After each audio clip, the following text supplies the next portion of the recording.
Hello and shalom.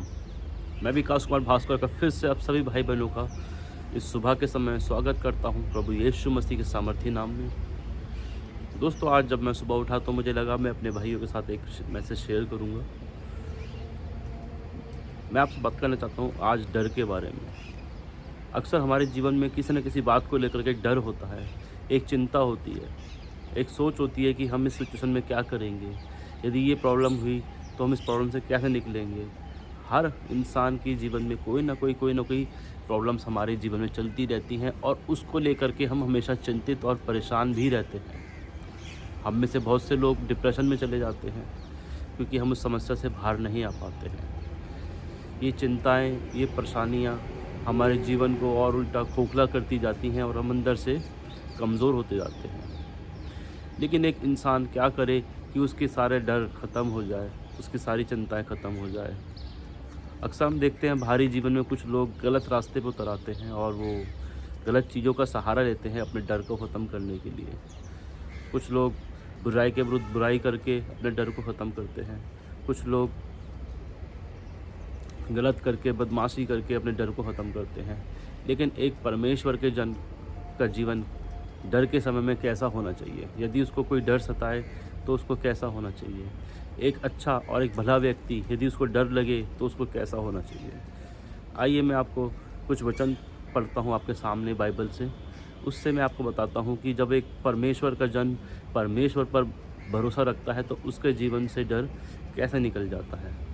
यदि हम चाहते हैं कि हमारे जीवन में कोई डर ना हो, कोई चिंता ना हो, कोई फ़िक्र ना हो, परमेश्वर ही हमारे लिए हर चीज़ का उपाय करें, हर चीज़ का समाधान परमेश्वर ही निकालें, तो उसके लिए ज़रूरी है कि हमारा भरोसा परमेश्वर पर होना चाहिए। प्रभु यीशु मसीह के नाम से मैं इस वचन को पढ़ता हूँ। आप इस वचन से जानने पाएंगे कि एक परमेश्वर का जन जब उसके जीवन में डर आता है तो उसका भरोसा परमेश्वर पर कितना दृढ़ होता है। मैं पढ़ता हूँ आपके लिए भजन संहिता 4, उसका 1 से लेके मैं पढ़ूँगा आपके लिए 5 तक। यहोवा मेरी ज्योति और मेरा उद्धार है, मैं किससे डरूं? यहोवा मेरे जीवन का दृढ़ गढ़ है, मैं किससे भयभीत होऊं? जब कुकर्मी मेरा मांस खाने को मुझ पर चढ़ आए और मेरा विरोधी तथा शत्रु भी, तो वह ठोकर खाकर गिर पड़े। चाहे सेना भी मेरे विरुद्ध छावनी डाले, फिर भी मेरा हृदय भयभीत ना होगा। चाहे मेरे विरुद्ध युद्ध भी छिड़ जाए, फिर भी मैं निश्चिंत बना रहूँगा। मैंने यहोवा से एक वर मांगा है कि मैं और उसी के यत्न में लगा रहूँगा कि मैं जीवन भर यहोवा के भवन में निवास करने पाऊँ, जिससे यहोवा की मनोरथा निहारता रहूँ और उसके मंदिर में उसका ध्यान करता रहूँ। विपत्ति के दिन तो वह मुझे अपने मंडप में छिपा रखेगा। वह मुझे अपने तंबू के गुप्त स्थान में छिपा लेगा। वह मुझे चट्टान पर चढ़ा देगा। आमीन, हालेलुया। तो दोस्तों, यहाँ आपने देखा कि वचन क्या कहता है कि परमेश्वर यहोवा ही मेरी ज्योति और मेरा उद्धार है, मैं किससे डरूं? जिसके जीवन का ज्योति और जिसके जीवन का उद्धार परमेश्वर है, परमेश्वर यहोवा है, परमेश्वर यीशु मसीह है, उसको किसी भी चीज़ से डरने की ज़रूरत नहीं है। फिर वह यही कहता है कि मैं किससे डरूं? जब परमेश्वर मेरी ओर से है तो मैं क्यों डरूं? यहाँ बताया गया कि चाहे सेना भी मेरे विरुद्ध छावनी डाले। हम अपने जीवन में अक्सर 1 या 2 या 4 लोगों से डर जाते हैं, लेकिन यहाँ वचन कहता है कि चाहे पूरी की पूरी सेना ही मेरे खिलाफ़ क्यों ना हो जाए, चाहे पूरी सेना मेरे खिलाफ़ छावनी डाले, फिर भी मेरा हृदय भयभीत ना होगा। फिर भी उसका हृदय भयभीत ना होगा, क्योंकि वो जानता है कि उसको बचाने वाला परमेश्वर है। चाहे मेरे विरुद्ध युद्ध भी छिड़ जाए, फिर भी मैं निश्चिंत बना रहूँगा। यहाँ देखिए, पूरा का पूरा युद्ध एक व्यक्ति के खिलाफ छिड़ चुका है, पूरी सेना उसके खिलाफ आकर के खड़ी हो गई है, फिर भी वह निश्चिंत है, क्योंकि वो उसका भरोसा परमेश्वर पर है। वो जानता है कि जब तक परमेश्वर उसके साथ है, उसको कोई कुछ भी नहीं कर सकता है, उसको किसी भी चीज़ से डर नहीं है। उसका डर जब होगा जब परमेश्वर उसका साथ छोड़ देंगे। लेकिन वो यहाँ क्या कहता है? वो कहता है कि मैंने एक ही वर यहोवा से मांगा है। हम अक्सर अपने जीवन में परमेश्वर से कुछ ना कुछ ऐसी चीज़ें मांगते हैं जिससे कि हमारा सांसारिक जीवन और बेहतर होता चला जाए। लेकिन यहाँ जो वचन में लिखा गया है, उसने अपने लिए कोई गाड़ी, बंगला, मकान, बिजनेस, ये सब चीज़ें लग्जरीज़ नहीं मांगी हैं। वो क्या कहता है कि एक ही वर मैंने यहोवा से मांगा है कि मैं उसके भवन में बना रहूं, और मैं इसी के यत्न में लगा रहूँगा कि मैं जीवन भर उसके भवन में निवास करने पाऊँ और उसकी मनोहरता को देखने पाऊँ। यहाँ लिखा गया कि मैं चाहता हूँ कि मैं अपना पूरा जीवन भर परमेश्वर के भवन में बैठ कर के परमेश्वर के अच्छे अच्छे कार्यों को देखने पाऊँ। और वचन कहता है कि विपत्ति के दिन तो वह मुझे अपने मंडप में छिपा रखेगा।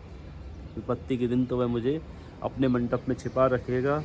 वह मुझे अपने तंबू के गुप्त स्थान में छुपा लेगा। वह मुझे चट्टान पर चढ़ा देगा।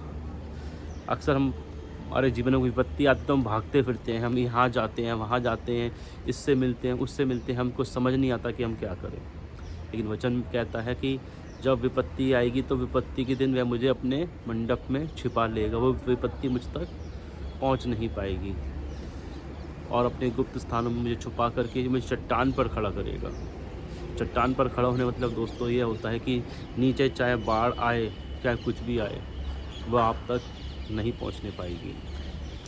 तो दोस्तों ज़रूरी है हमारे लिए कि हमारा विश्वास परमेश्वर पर इतना मजबूत होने पाए कि हमारे जीवन से डर निकल जाए। जब भी हमारे जीवन में हमें कोई डर सताए तो हम उस डर को अनदेखा करते हुए परमेश्वर पर विश्वास करके आगे बढ़ने पाएँ, क्योंकि परमेश्वर के होते हुए जब तक प्रभु हमारे साथ है हमें किसी से डरने की कोई आवश्यकता नहीं है। जैसा वचन भी कहता है कि परमेश्वर यहोवा मेरे साथ है तो मैं किससे भय खाऊं और मैं किससे भयभीत हूँ। और जब हमारे जीवन से डर निकल जाता है तो हम अपने जीवन में ऊंचाइयों की ओर बढ़ते हैं, क्योंकि आधे से ज़्यादा हमारे जीवन इस चक्कर में रुक जाता है कि हम किसी भी चीज़ को देख कर डर जाते हैं कि ये मुझसे नहीं होगा, ये मैं नहीं कर पाऊँगा, ये तो बहुत मुश्किल काम है, ये बहुत ख़तरनाक लोग हैं, और भी ऐसी कई बातें होती हैं जो हम अपने जीवन में सोचते हैं। हर चीज़ को लेकर के आगे बढ़ने से पहले हम डर जाते हैं। लेकिन जब हमारा भरोसा परमेश्वर पर होता है तो हमारा डर ख़त्म हो जाता है। जब हम ये जान जाते हैं कि हमारी ओर से परमेश्वर लड़ रहा है। वचन में लिखा है, निर्गमन 14 अध्याय उसके 14 वचन में लिखा है कि तुम चुपचाप खड़े रहो, यहोवा आप ही तुम्हारे लिए लड़ेगा। जब हमारे जीवन में कोई डर आए तो हमें उससे डर के कि परेशान नहीं होना, हमें रिलैक्स करना है, हमें चुपचाप खड़े रहना है। परमेश्वर स्वयं हमारे लिए लड़ेगा, वह स्वयं हमारे डर को ख़त्म करेगा। तो दोस्तों आज के वचन से मैं आपको यही इंकरेज करता हूँ कि जब भी आपके जीवन में कोई डर सताए तो ज़रूरी है कि हमारा भरोसा परमेश्वर पर होने पाए। जब हमारा भरोसा परमेश्वर पर होगा तो वह डर हमारे सामने नहीं टिक पाएगा और प्रभु हमको उस डर से आगे निकाल करके ले जाएगा। इन सभी बातों में प्रभु यीशु मसीह को महिमा मिले, और अब ज़रूरी है कि वो बढ़े और मैं घटूँ। आप सभी को एक बार फिर से प्रभु यीशु के नाम में आमीन। जय मसीह की।